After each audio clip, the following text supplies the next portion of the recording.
వకులా ఈ నవ్వు మీ ముఖం మీద ఎప్పుడు అలాగే ఉంటుందా? ఆ, మొదట్లో నేను అందరిలాగే ఉండేదాన్ని వకులా. మన కడుపులో ఒకరు పుడితే గాని ఆడదాని జీవితం పరిపూర్ణత చెందదు కదా. పిల్లలు లేరు అనే మాట చెవిలో పడి పడి నెమ్మదిగా నవ్వు అనేదే పోయింది. పోయేదాకా ఇక అంతే అనుకున్నాను. మా చిరంజీవి పుట్టగానే అలాగే తీసుకొచ్చి మొట్టమొదటిగా నా చేతుల్లో పెట్టారు. ఆ క్షణం ఎక్కడి నుంచి వచ్చిందో ఆ నవ్వు అలాగే ఉండిపోయింది. ఈ నవ్వు నాది కాదు, వాడిది.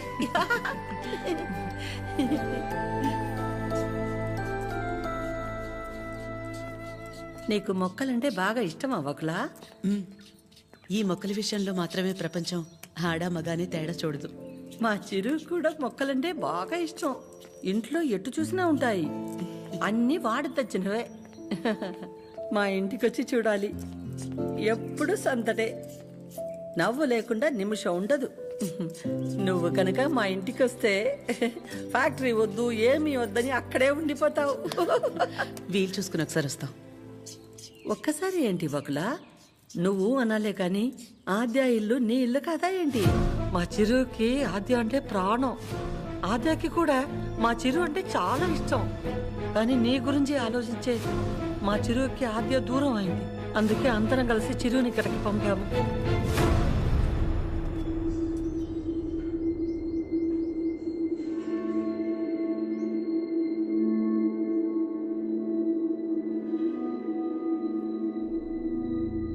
విన్నావుగా వకులా, వాడు వచ్చినప్పుడే చెప్పాను వద్దు, ఏదో తేడాగా ఉంది అని.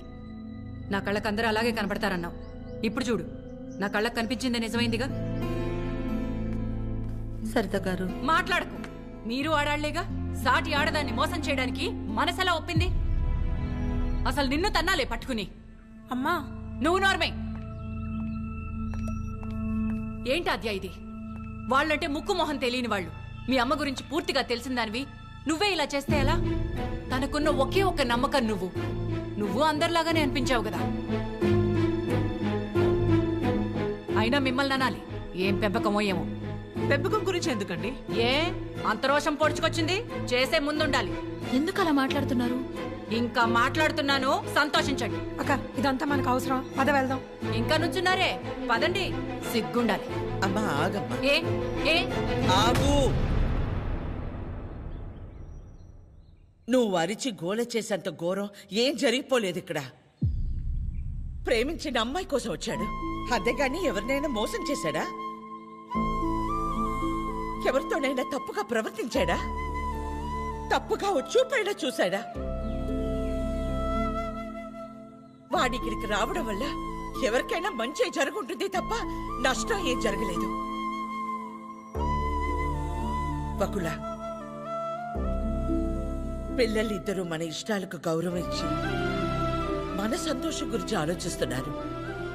ఒక్కసారి వాళ్ళ ఇష్టం గురించే ఆలోచించడంలో తప్పే ఉంది.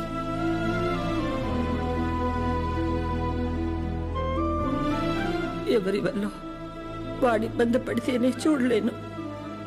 అలాంటిది వాడు బాధకి ఏమీ కారణం ఉండే నా ప్రాణం తట్టుకోలేదు. వకులా, వయసులో చిన్నదానివైనా చేతిలో జోడించి నీకు నమస్కారం. అద్యా, ఏమైందమ్మా? నేనే నీ ప్రపంచం అంటావు కదా. నువ్వెలా ఉన్నా దానికి నేనేగా కారణమవుతాను. మరి నువ్విలా ఉన్నావంటే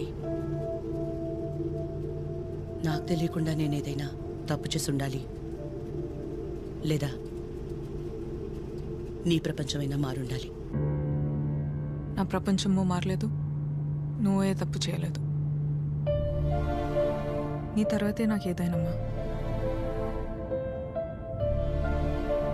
తన ఫ్యామిలీని తీసుకెళ్ళిపోమని చెప్పడానికి చిరుని కలిశాను. మా అమ్మ గురించి నీకు తెలియదని నువ్వు అంటుంటే ఏ ఉందిలే, ఆవిడకి నేను దగ్గరైతే సరిపోతుంది అనుకున్నా.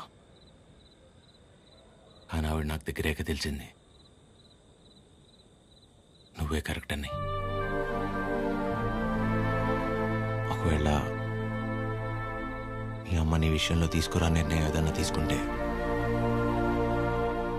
ఆ గిల్ట్ని నేను తట్టుకోలేను. అందుకే ఎలా వచ్చాను అలాగే వెళ్ళిపోతాను. ప్రతి మగాడి విషయంలో సమస్య వేరు, పరిష్కారం వేరు. కానీ ఆడదాని విషయంలో సమస్యను అర్థం చేసుకుంటే చాలు, అదే పరిష్కారం.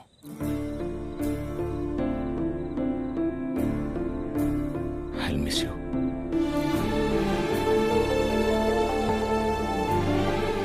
ఎవరన్నా ప్రేమించిన అమ్మాయితో ఐ లవ్ యూ చెప్తారు,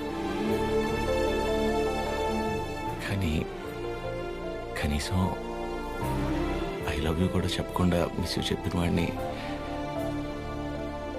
నేను ఒక్కడే ఉంటానేమో.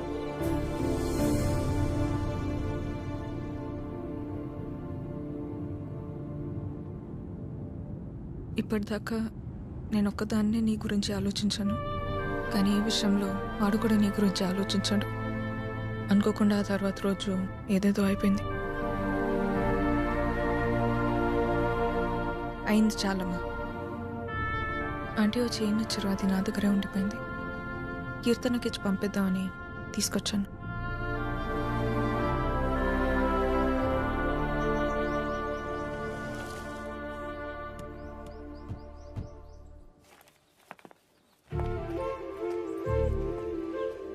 ఏంటి పద్మ?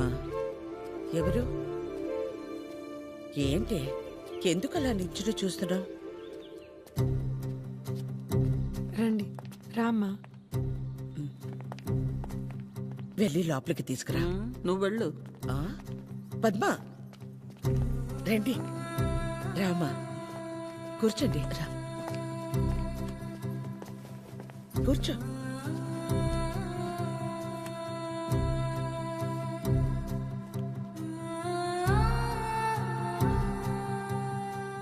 చిరు లేచిన వెంటనే నంబర్ తీసుకుని ఫోన్ చేద్దాం అనుకున్నాను.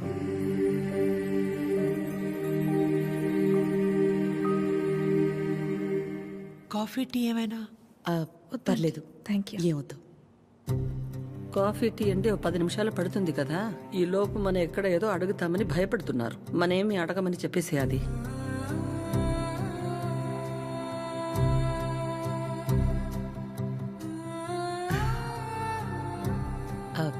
ఇంటికొచ్చినప్పుడు మీ చైన్ మా దగ్గరే ఉండిపోయింది, ఇచ్చెళ్దామని ఈ మధ్య.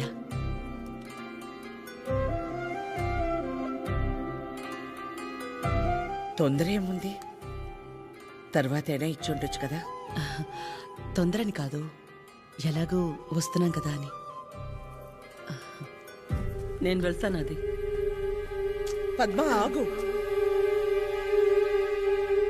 వాళ్ళు వచ్చారుగా. ఎందుకు అది ఉండి నేనుండబట్లేక ఏదో అంటాను, మళ్ళీ ఏదో అవుతుంది. నా వల్ల అయింది చాలదా? ఏదో బిడ్డవాడు కాబట్టి ఒక మాట కూడా అనలేదు. అదే వాడొచ్చి పద్మమ్మ నేను నీ కడుపున పుట్టుంటే ఇలాగే చేసేదాని వాడిని ఒక్క మాట అనుండే నా ప్రాణం తట్టుకునేదా? అందరి మనసులో ఉన్నదే కదా అది. నేను బయటికన్నాను, అంత మాత్రానికి అన్నెన్ని మాటలా? ఆవిడ పేరేంటి? జుట్టు ఇక్కడ దాకే సగంలో సగం ఉంటుందే. సరితలా మాట్లాడి ఉండకూడదు, తప్పే. నా బాధ సరిత అలా మాట్లాడిందని కాదు, అంత జరుగుతున్నా నువ్వేం మాట్లాడలేదు, అందుకే. ఏం మాట్లాడాలి పద్మ?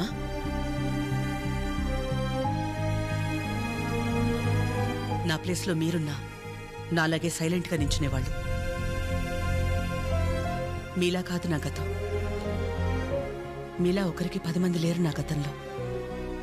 ఓ రోడ్డు దాటాలంటే ముందు చూపు మీద ఆధారపడతాం, తర్వాత వినికిడి మీద ఆధారపడతాం. అది లేదంటే సాయం చేయమని ఓ మాట మీద ఆధారపడతాం. ఎప్పుడైతే గౌరవించకపోయినా పర్లేదు, కనీసం ఆడదని గుర్తించడం కూడా తెలియని వాణ్ణి పెళ్లి చేసుకున్నానో చూపు పోయింది. నా బాధ ఇదని ఏడ్చినా మౌనంగా ఉన్న ఇంట్లో వాళ్ళ వల్ల వినికిడిపోయింది. సాయం అడుగుదామంటే ఎక్కడ డబ్బు అడుగుతుందేమో అన్న బంధువులు ఒకవైపు, సాయం చేస్తాం మాకేంటి అన్న రాబందులు మరోవైపు.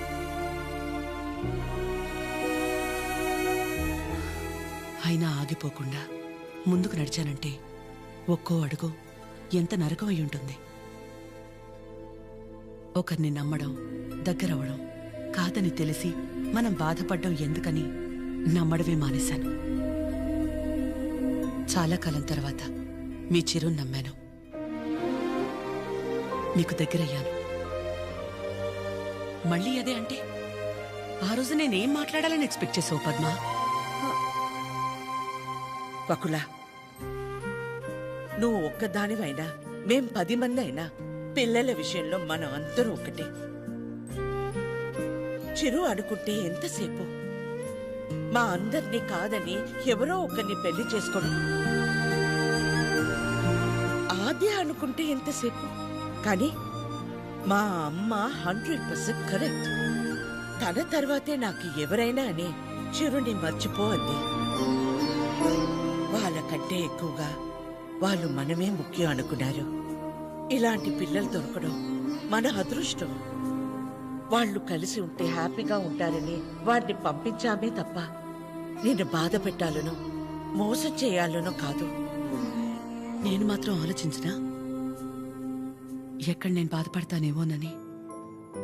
తన ఇష్టాన్ని పంచుకోకపోగా నేను అపార్థం చేసుకుంటే కోపాన్ని కూడా చూపించకుండా తనలో తనే ఏడ్చిందంటే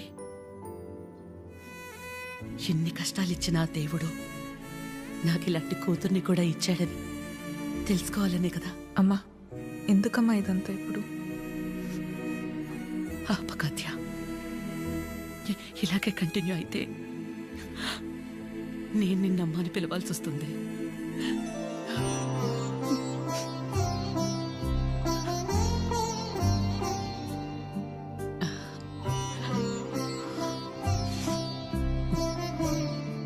అందరూ ఒకవైపు, మనం మాత్రం ఒకవైపు ఉంటే ఆ బాధ ఎలా ఉంటుందో నాకు తెలుసు.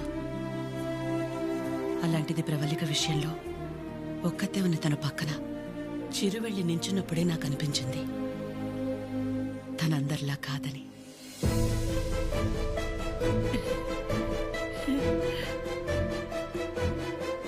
తనంతటి తానొచ్చి మీ అమ్మాయి అంటే ఇష్టం అందుకే ఇదంతా అని చెప్పుంటే ఖచ్చితంగా క్షమించేదాన్ని కాదు. ఎప్పుడైతే తన వల్ల నాకు ఆద్యకి మధ్య ఇంత దూరం కూడా రాకూడదనుకుని తన ప్రేమని పక్కన పెట్టేయాలని నిర్ణయం తీసుకున్నాడో అప్పుడే తనకంటే ఆడవాళ్ళని గొప్పగా ఎవరూ అర్థం చేసుకోలేరని అనిపించింది.